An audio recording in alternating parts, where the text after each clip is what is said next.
லூசா Recording அந்த in பொண்ணு பேர் progress. வந்து லூசாவை பார்க்கறதுக்காக வந்து அவர் வந்து அவங்க வீட்டுக்கு வந்திருக்காரு. அப்போ அந்த வீட்டில் வந்து எல்லாருமே பார்த்தீங்கன்னா செவன்த் டே அட்வென்டிஸ்ட். ஆதிவ அந்த அப்பா அம்மா பொண்ணு எல்லாருமே வந்து செவன்த் டே அட்வென்டிஸ்ட் கிறிஸ்தவர்கள்னு சொல்கிறாங்க. இப்போ திடீர்னு என்ன ஆகுதுன்னா லூசாவும் அவங்க அப்பாவும் பெட்ரூமுக்கு போயிடுறாங்க, கூடவே அவங்க அம்மாவும் பெட்ரூமுக்கு போயிடுறாங்க. போயிட்டு கதவை சாத்திடுறாங்க. கதவை சாத்தினோட ரொம்ப சத்தமாக வருது.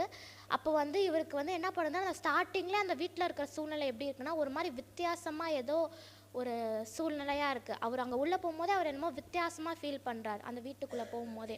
அப்போ என்ன ஆகுதுன்னா அவங்க ரூம்குள்ளே போனோடனே அந்த சூழ்நிலை இன்னும் ஒரு மாதிரி அவரை போட்டு அமுத்துற மாதிரி ஒரு ஃபீலிங்காக அவருக்கு இருக்குது. அப்போ என்ன பண்ணுறாருன்னா அவர் அந்த இடத்த விட்டு ஓடாமல் அங்கே நின்று அவர் ப்ரேயர் பண்ண ஆரம்பிக்கிறாரு. ப்ரேயர் பண்ண ஆரம்பித்தோடனே வந்து என்ன ஆகுதுன்னா இன்னும் சத்தம் நிறையா கேட்க ஆரம்பிக்குது. அப்போ வந்து அவங்க அம்மா வந்து பெட்ரூமை விட்டு வெளில வராங்க. வெளில வந்தோடனே என்ன சொல்கிறாங்கன்னா, இந்த மாதிரி அவளுக்கு வந்து பேய் பிடிச்சிருக்கு அப்படின்னு அவங்க பொண்ணுக்கு வந்து, அதாவது லூசாவுக்கு வந்து பேய் பிடிச்சிருக்கு அப்படின்னு சொல்கிறாங்க. அப்போ வந்து ஜெபம் பண்ணுங்க அப்படின்ட்டு வந்து ஆதிவிட்ட சொல்கிறாங்க. இப்போ ஆதி வந்து இன்னும் தீவிரமாக வந்து ஜெபிக்க ஆரம்பிக்கிறாரு. அதாவது அவங்க பெட்ரூம்க்கு வெளியிலே கதவை சாத்துனதுக்கு வெளியிலே நின்று முட்டி போட்டு ப்ரேயர் பண்ண ஆரம்பிக்கிறாங்க. என்னோட பாவங்கள்லாம் மன்னிங்க, இந்த ஜெபத்தை கேளுங்க. அப்புறமா அவங்க அப்பா அம்மா அந்த பொண்ணுக்காகலாம் ரொம்ப ஜெபிக்கிறாரு. ஜெபிச்சோன்னே என்ன ஆகுதுன்னா இன்னும் ரொம்ப சத்தமாக கேட்க ஆரம்பிக்குது. அப்போ வந்து அவங்க அப்பா வந்து வெளில வந்து என்னை கூப்பிட்டீங்களா அப்படின்னு கேட்குறாரு. பாதி வந்து இல்லை நான் உங்களை கூப்பிடல, சரி உள்ளே வரீங்களா அப்படின்ட்டு வந்து கேட்குறாரு. அப்போ ஆதிவுக்கு வந்து அந்த பெட்ரூம்குள்ளே போகிறதுக்கு வந்து இஷ்டமே இல்லை. அப்படி இருந்தாலுமே வந்து ஒரு பயம் இருக்குது அவருக்கும். சரி அப்படின்ட்டு பெட்ரூம் என்ட்ரன்ஸ்லேயே வந்து முட்டி போடுறாரு. ஏன்னா ஏதாச்சும் ஆயிடுச்சுன்னா உடனே வெளில ஓடி வந்துடலாம் அப்படின்றதுக்காக பெட்ரூம் என்ட்ரன்ஸ்லேயே வந்து முட்டி போட்டு ப்ரேயர் பண்ணுறாரு. ப்ரேயர் பண்ணும்போது அங்கே என்னன்னா லூசான்ற பொண்ணு வந்து பெட்டில் வந்து தன்னோட முதுகை வந்து செவுத்தில் சாய்ச்சி உட்காந்துட்டு அழுகுறாங்க, சத்தம் போட்டுகிட்டே இருக்காங்க. அந்த மாதிரி பண்ணும்போது ரொம்ப அதிகமாகவும் ஆதி வந்து என்ன பண்ணுறதுனே தெரியல. அப்போ திடீர்னு பைபிள் எடுத்து அவர் வந்து சங்கீத புஸ்தகத்தை வந்து படிக்க ஆரம்பிக்கிறாரு. படிக்க ஆரம்பித்தோடனே அவங்க அப்பாவும் அம்மாவும் என்ன பண்ணுறாங்கன்னா, Jesus loves me this I know அந்த சிறுவர்களுக்கான பாடலை வந்து பாடுறாங்க. அப்போ அங்கே வந்து ஆதிவும் சேர்ந்து பாடுறாரு. அப்போ பாட ஆரம்பித்தோடனே வந்து அந்த லூசான்ற பொண்ணு என்ன பண்ணுறாங்கன்னா அழுக ஆரம்பிக்கிறாங்களாம். அழுக ஆரம்பித்தோடனே அப்பா என்னை காப்பாற்றுங்க அப்படின்ட்டு வந்து அவங்க அப்பாட்ட வந்து அந்த பொண்ணு சொல்கிறாங்க. அதுக்கு அவங்க அப்பா சொல்கிறாங்களா, என்னாலையும் வந்து உன்னை காப்பாற்ற முடியாது, ஜீசஸ் ஏசப்பாவால் மட்டும்தான் வந்து உன்னை காப்பாற்ற முடியும் அப்படின்னு வந்து சொல்கிறாரு. அப்போ சொன்னோடனே வந்து திடீர்னு அந்த பொண்ணோட குரல் மாறி வந்து இது உன்னோடைய பொண்ணு கிடையாது அப்படின்ட்டு வந்து அந்த பொண்ணு வந்து அடித்தொண்டையிலேருந்து ஒரு வேறு மாதிரி ஒரு குரல்லேருந்து பேசுகிறத வந்து கவனிக்கிறாங்க. அப்போ உடனே வந்து அவர் மறுபடியும் இன்னும் வல்லமையாக வந்து பைபிள் சங்கீதங்களை வந்து அவர் வாசிக்க ஆரம்பிக்கிறார் ஆதிவு.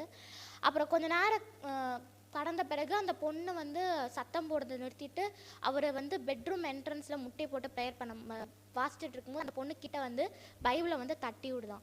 பைபிளை தட்டி விட்டோன்னே என்ன சொல்லுதுன்னா, எனக்கு பைபிள் வந்து பிடிக்கவே பிடிக்காது அப்படின்னு சொல்லுதான். இதே மாதிரி ஒரு 2-3 டைம் வந்து அந்த பொண்ணு வந்து மறுபடியும் பைபிளை வந்து தட்டி விடுதான். தட்டி விட்ட பிறகு இதே மாதிரி சூழ்நிலைகள் கிட்டத்தட்ட 90 நிமிடங்கள் வந்து நடக்குது. அப்போ வந்து ஆதியை வந்து என்ன ஃபீல் பண்ணுறான்னா, ஒரு மறைமுகமான ஒரு சாத்தானுக்கும் இயேசுவுக்கும் உள்ள ஆன்மீக போராட்டத்தை வந்து அவர் வந்து ஃபீல் பண்ணுறதா அவர் சொல்கிறாரு. அப்புறம் கடைசியில் வந்து இந்த போராட்டம் நின்று அந்த பொண்ணும் வந்து அமைதியாகிடுது. இப்போ என்ன சொல்கிறேன்னா, அவர் வந்து ஒரு வசனத்தை சொல்கிறாரு. எபேசியர் 6:12 யாராச்சும் வாசிக்க முடியுமா? எபேசியர் 6:12.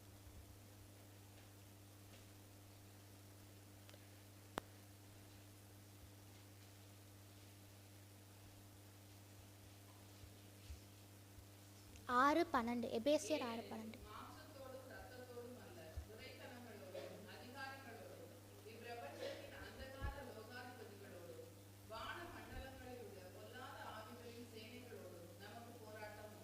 இந்த வசனம் தான் அவருக்கு வந்து அப்போ மனசில் தோணுதான். அவ்வளோ நேரம் கிட்டத்தட்ட 90 நிமிடங்கள் 90 மினிட்ஸ் முட்டி போட்டு அவர் கண்டினியூஸாக இருந்திருக்காரு. அப்போ எவ்வளோ அவருக்கு முட்டி போடுறது ரொம்ப கஷ்டமாக இருந்துச்சான். அதுக்கப்புறமா அந்த பொண்ணு வந்து அழுவுறது நிப்பாட்டி நார்மலுக்கு வந்தோடனே முட்டி போட்டு எழுந்திரிச்சோடனே அவர் தனக்குள்ளே வந்து ஒரு புதிய சக்தி, புதிய உற்சாகமாகவும் புதிய எனர்ஜி வந்து அவர் ஃபீல் பண்ணுறாரு. அவர் என்ன சொல்கிறான்னா, இந்த மாதிரி வந்து நிறையா பேர் வந்து அந்த அலாஸ்கா ஸ்டேட்டில் வந்து நிறையா பேர் இந்த மாதிரி ஒரு சுச்சுவேஷனில் வந்து இருக்காங்களாம். அவர் வந்து யார்கிட்ட even including seventh day Adventist யார்கிட்ட கேட்டாலுமே அவங்க இந்த மாதிரி ஒரு பேய் பிடிச்சிருக்கு அந்த மாதிரி சுச்சுவேஷன் இல்லாமல் யாருமே இருந்தது இல்லையா, நிறைய பேருக்கு இந்த மாதிரி இருக்குது அப்படின்னு சொல்கிறாரு. இவர் வந்து ஒரு தனியாக சுயாதீன ஊழியம் செய்கிறவர்.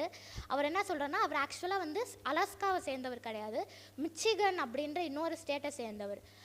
அவர் வந்து அலாஸ்காவில் தங்கி மற்றவங்களுக்கு வந்து இந்த மாதிரி இருக்கவங்களுக்கு வந்து ஊழியம் செய்யணும் அப்படின்றது வந்து ஆசைப்படுறாரு.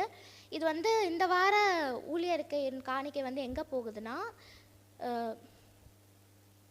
அலாஸ்காவில் இருக்க எல்லாருக்குமே வந்து நம்மளோட நித்திய சுவிசேஷத்தை வந்து அறிவிக்கணும் அதாவது பழங்குடியினர் மக்களுக்கு அறிவிக்கணும் அப்படின்றதுக்காக வந்து இந்த வார ஊழியறிக்கை போகுது. முக்கியமாக வந்து இந்த வார ஊழியறிக்கையில் வந்து என்ன மெய்ப்படுத்துகிறாங்கன்னா, ஐ வில் கோ அப்படின்ற ஒரு திட்டத்தை பற்றி தான் மெய்ப்படுத்துகிறாங்க. இந்த ஐ வில் கோ திட்டம் பார்த்தோன்னா, ஃபஸ்ட்டு வந்து நம்ம வந்து பாஸ்டர் மட்டும் கிடையாது, நம்ம எல்லாருமே தனிப்பட்ட விதத்தில் போயிட்டு ஊழியம் செய்யணும் அப்படின்றத வந்து சொல்கிறாங்க. செகண்டாக பார்த்தோன்னா, நம்மளோட அட்வென்டிஸ்ட் சத்தியத்தை வந்து மற்றவங்க எல்லாருக்குமே, உலகத்தில் இருக்க கடைமுனைக்கும் வந்து எல்லாருக்குமே சொல்லணும் அப்படின்னு தான் வந்து சொல்லியிருக்காங்க. இந்த வாய்ப்பை தந்த தேவனுக்கு நன்றி. ஆமென்.